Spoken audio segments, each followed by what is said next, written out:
नमस्कार, गोपाल कपूर। आज मैं आपको कुछ विशेष बातें बताने जा रहा हूं, जैसे क्या आधुनिक चिकित्सा विज्ञान द्वारा जो जन्म प्रक्रिया में अगर दखल दिया जाए किसी प्रकार का, तो क्या उस बच्चे का जन्म डॉक्टर की सहायता से मेडिकल साइंस के द्वारा एक विशेष मुहूर्त में करवा के क्या बच्चे का भाग्य बदला जा सकता है? क्योंकि आजकल मेरे पास बहुत से लोग इस प्रकार का डेटा भेजते हैं कि बच्चे की डिलीवरी होने वाली है, आप मुहूर्त बताइए कि किस मुहूर्त में ऑपरेशन से बच्चा निकाला जाए ताकि उसका भाग्य अच्छा पड़े। ये तो वही बात हो गई जैसे हम रामायण में पढ़ते हैं कि रावण ने सभी 9 ग्रहों को बंदी बना लिया और मेघनाथ के जन्म के समय उन सभी ग्रहों को एक विशेष स्थान में खड़े होने का आदेश दे दिया कि वो चाहते थे कि मेरे बच्चे मतलब मेघनाथ के भाग्य ऐसा पड़े कि वो किसी के मारे न मरे। लेकिन फिर भी शनि ने अपनी एक टांग उसकी जन्म कुंडली के 8वें हिस्से में घुसा दी। तो कहने का मतलब है, जब रावण जैसा विद्वान शक्तिशाली व्यक्ति अपने बच्चे के भाग्य को नहीं बदल पाया, तो क्या आज के आधुनिक विज्ञान की सहायता से कोई एक साधारण मनुष्य पैसों के बल पर क्या अपने बच्चे का भाग्य बदला जा सकता है? मेरा कहना है नहीं। कैसे? मैं इन चीजों को पूरा एक्सप्लेन करूंगा। राइट, यहां देखिए, सबसे बड़ी बात ध्यान में रखिए, जिस नक्षत्र में गर्भ धारण होता है उसी नक्षत्र में जन्म होगा और उसी नक्षत्र में किसी व्यक्ति की मृत्यु होती है। यह मैं बिल्कुल नई बात बताने जा रहा हूं जो शायद आपने सुनी हो। देखिए, इस चीज को मैं मेडिकल विज्ञान और ज्योतिष शास्त्र के आधार पर प्रमाणित करके आपको समझाने जा रहा हूं। देखिए, जब कोई स्त्री है, जब उसका मेंसुरेशन साइकिल जिस दिन आता है उसको हम 0 डे काउंट करते हैं। राइट, पहला दिन 0 से काउंटिंग करिए। तो जब डेट आती है तो डेट के 14.5 दिन बाद 14.5 डेज पर मतलब 14th डे में एग रिलीज होगा और आधे दिन में वो मैच्योरिटी लेगा और तभी संभव है कि उस एग को अगर स्पर्म मिले तो गर्भ धारण किया जा सकता है। ठीक है, तो मान लिया आज कोई लेडी है, आधुनिक विज्ञान की सहायता से वो अपना एग या एग को स्पर्म के साथ फर्टिलाइज करके उससे उत्पन्न जाइगोट को मेडिकल बैंक में जमा कर देती है। चाहे एग को चाहे जाइगोट को जमा कर देती है और सोचती है कि मैं जब 20 साल 10 साल बाद इस बच्चे को जन्म दूंगी, फिर उसको यूट्रस में प्लांट करवाती है। फिर डॉक्टर की सहायता से सोचती है कि अच्छे मुहूर्त में बच्चे का जन्म दिलाया जाए ताकि उसके ग्रह उसके नक्षत्र इस प्रकार से पड़े कि वो बच्चा बहुत ही मतलब जिस प्रकार का बच्चा चाहते हैं, रेडीमेड कॉस्मेटिक बच्चा पैदा किया जा सके। लेकिन ऐसा संभव नहीं है। क्यों? देखिए, अगर कोई बच्चा इस प्रकार से उत्पन्न किया जाए तो आप उस बच्चे को 10 साल बाद पैदा करो, 100 साल बाद पैदा करो। राइट, तो ध्यान रखिए, जो नक्षत्र उस स्त्री का डेट आने से 14.5 डेज पर होगा, राइट, वही नक्षत्र काम करेगा, वही नक्षत्र काम करेगा। ठीक है, आप इधर देखते रहिए बोर्ड पे। मान लिया आज 1 तारीख है, किसी स्त्री को डेट आई और 14.5 दिन के बाद मान लिया भरणी नक्षत्र का 2य चरण है, तो उस एग से बच्चा चाहे जब मर्जी बनाया जाए, जब मर्जी पैदा किया जाए, या हो सकता है चलो उसी दिन फर्टिलाइज हो गया 14th पॉइंट पे और वो स्त्री प्रेग्नेंट हो गई और डॉक्टर ने मुहूर्त निकलवा के उसका सीजेरियन ऑपरेशन के द्वारा उस बच्चे को समय से पहले आगे पीछे निकाल दिया, तो भी उसका भाग्य भरणी द्वितीय चरण वाले नक्षत्र की भांति ही होगा, चाहे ज्योतिषी उसकी जो मर्जी कुंडली बना दे उस जन्म समय के अनुसार। यही कारण होता है कि आजकल जो सिजेरियन जा एक तो होता है नेचुरली हो जाए, मतलब स्थितियां ऐसी बन गई ना चाहते हुए कि वो सिजेरियन ऑपरेशन के थ्रू बच्चा पैदा कर दिया, तो ठीक बात है, तो कोई समस्या नहीं है, तो नेचुरली ही होगा, वही नक्षत्र जो पैदा हुआ होगा। लेकिन अगर जानबूझ के पैसे की सहायता से आगे पीछे करवा के किया तो जो उसकी जन्म कुंडली बनेगी वो गलत बनेगी।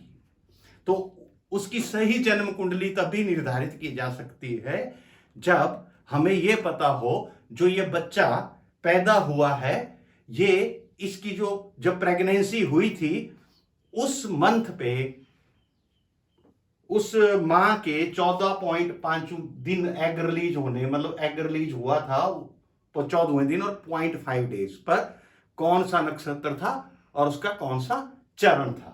ठीक है, अब देखिए मेडिकल साइंस क्या कहता है कि मनुष्य शरीर में किसी स्त्री का गेस्टेशन पीरियड, मतलब गर्भ में कितना समय बच्चा रहता है, उसको 280 डेज के हिसाब से कैलकुलेट करते हैं। जैसे कोई स्त्री प्रेग्नेंट है और डॉक्टर के पास जाती है तो उसको एक एक्सपेक्टेड सी डिलीवरी डेट देते हैं कि इस डेट के आसपास आपका डिलीवरी हो सकती है। वो किस प्रकार से देते हैं, उसका तरीका यह है, डॉक्टर पूछेगा कि किस दिन आपको डेट आई थी पिछली बार, उसमें वो 280 डेज काउंट करते हैं, फिर वो उसके अप्रोक्सीमेट उसको देते हैं कि इस दिन के आसपास डिलीवरी होगी। राइट, अब देखिए जो हमारा ज्योतिष विज्ञान क्या कहता है, ज्योतिष विज्ञान ये कहता है कि बच्चा 9 चंद्रमाह, सूर्य माह की बात नहीं कर रहा हूं, सूर्य माह क्या होते हैं, जैसे फरवरी 28 दिन का है, जनवरी 31 दिन का है, अप्रैल 30 दिन का है, वो नहीं, एक चंद्रमाह। एक चंद्रमाह का मतलब होता है जैसे मान लो आज चंद्रमा मेष राशि में है, यहां पर 1 नंबर, ये कुंडली में मतलब पूरा कुंडली में पूरा चक्कर लगा के वापस आ गया। हम आसमान में देखें, मान लो अभी चंद्रमा यहां है, फिर पूरे महीने में पूरा चक्कर लगा, जब उसका कंप्लीट होगा उसको बोलते हैं हम एक चंद्रमाह, चंद्रमा का 1 महीना। राइट, तो एक चंद्रमाह लगभग 29.5 दिन का होता है, 29.5 डेज। तो हमारे ज्योतिष में कहा गया है कि 9 चंद्रमाह, 9 चंद्रमा के महीने, इतने दिन लगते हैं बच्चे को गर्भ में मैच्योर होने में, बाहर निकलने में। ठीक है, तो देखिए 29.5 29.5 मल्टीप्लाइड बाई गुणा 9 चंद्र महीने 265.5 दिन, 260.5 डेज। अब इन 265 दिन में ये जो 14.5 दिन है डेट आने के बाद, इनको प्लस कर देंगे तो 280 डेज, 280 दिन बन गए कि नहीं बने, तो कुल गर्भ धारण समय 280 दिन, ये ज्योतिष के अनुसार भी और मेडिकल विज्ञान के अनुसार भी।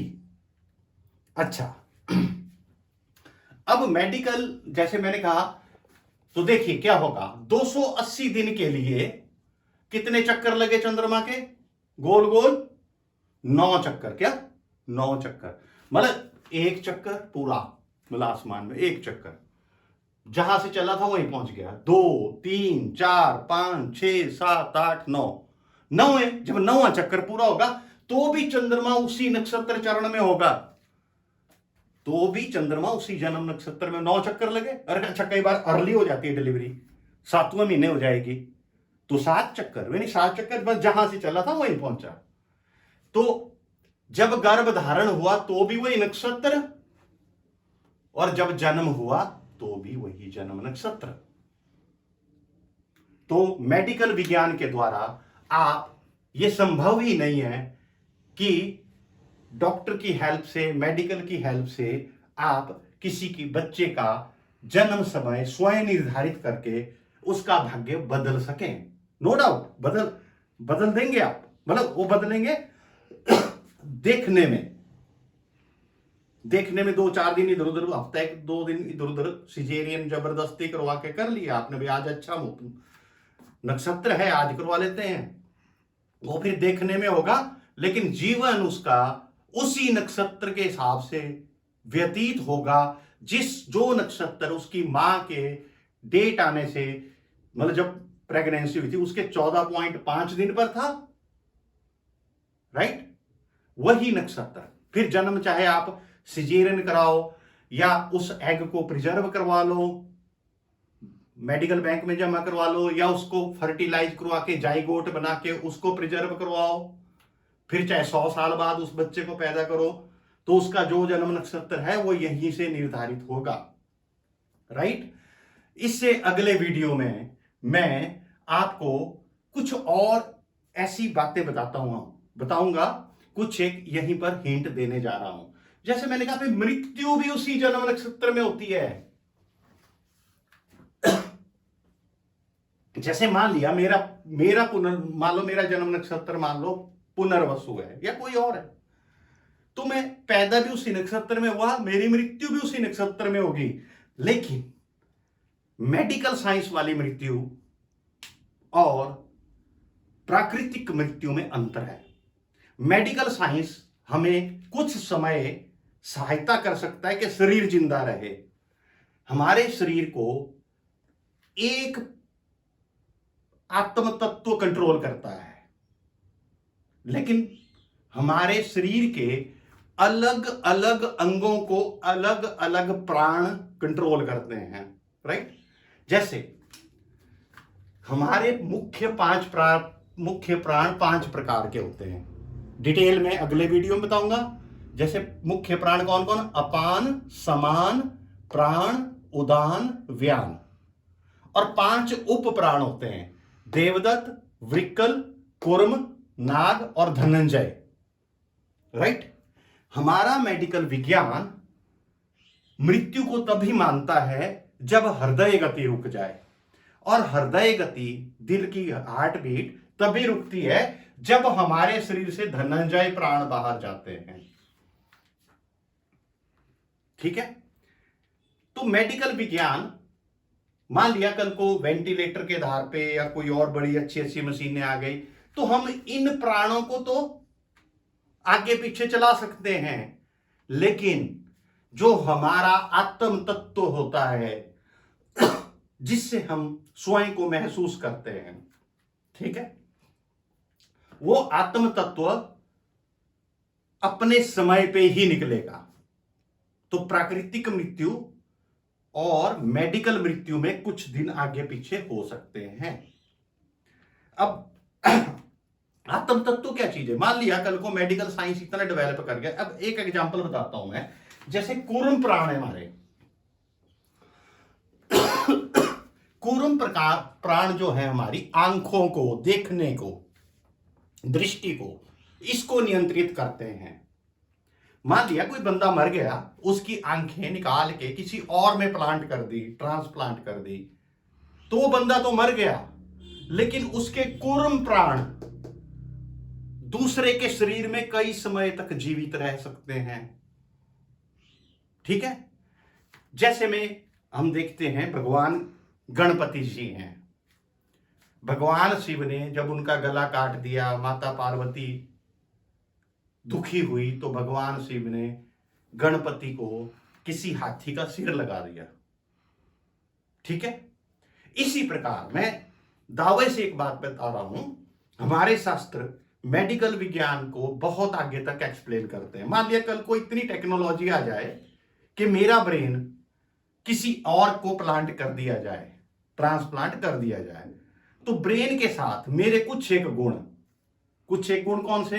जैसे मेरे को हवाई जहाज उड़ाना आता है, वो वाला गुण, ड्राइविंग आती है, वो वाला गुण, वो तो उसको ट्रांसफर हो सकते हैं, लेकिन मेरी जो आइडेंटिटी है, पहचान है, जो मेरा आत्म तत्व है, वो उसको नहीं जाएगा। मेरा सिर काट के उसको लगा दो।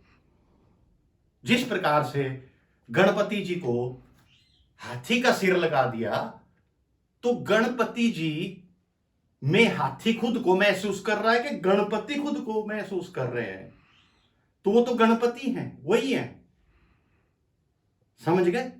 तो इस प्रकार से ट्रांसप्लांट करके हम किसी के, मान लो सारे अंग ही ट्रांसप्लांट कर दिए, दिमाग भी, ये भी, वो भी, पूरा शरीर ही कर दो, हर एक अंग, तब भी मेरा आत्म तत्व, मेरी आइडेंटिटी किसी और के शरीर में नहीं जा सकती। राइट? अच्छा, क्या होता है, जो योगी लोग होते हैं वो कई बार अपने प्राणों को, मतलब अपने आत्म तत्वों को शरीर से बाहर निकाल के ले जाते हैं। इसी प्रकार एक आम इंसान की भी जीवन में कई बार मृत्यु होती है। कई ऐसे समय होते हैं जब उसकी मृत्यु हो जाती है। मृत्यु का मतलब ये हुआ कि उसका आत्म तत्व उसके शरीर को छोड़ जाता है और फिर आ जाता है। हाँ, वो कब आएगा वापस? जब उसकी बॉडी, यानी वो व्हीकल है, बॉडी एक गाड़ी है उसकी, अगर वो सही सलामत रहे, अगर ये प्राण सही है, वर्किंग है, तो उसका जो आत्म तत्व उसके शरीर को छोड़ के जा भी सकता है, आ भी सकता है।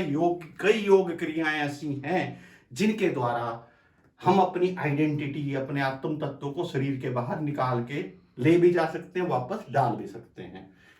ठीक है? पर ये समझना और करना एक आम इंसान के लिए असंभव काम है, लेकिन शरीर में तभी वापस आ सकता है योगी भी, अगर ये 5 मुख्य प्राण और 5 उप प्राण कायम, मतलब बिल्कुल सही सलामत हो तब। ठीक है? अच्छा, और एक बात और मैं कहना चाहता हूं कि कुछ एक लोग इस भ्रम में रहते हैं कि हम ये कर देंगे, मेडिकल साइंस वो कर देगा। तो उनसे प्रार्थना है कि प्रकृति मनुष्य के द्वारा बनाए गए विज्ञान से बहुत ऊपर है, हम इसका मुकाबला कभी नहीं कर सकते। That is all. धन्यवाद।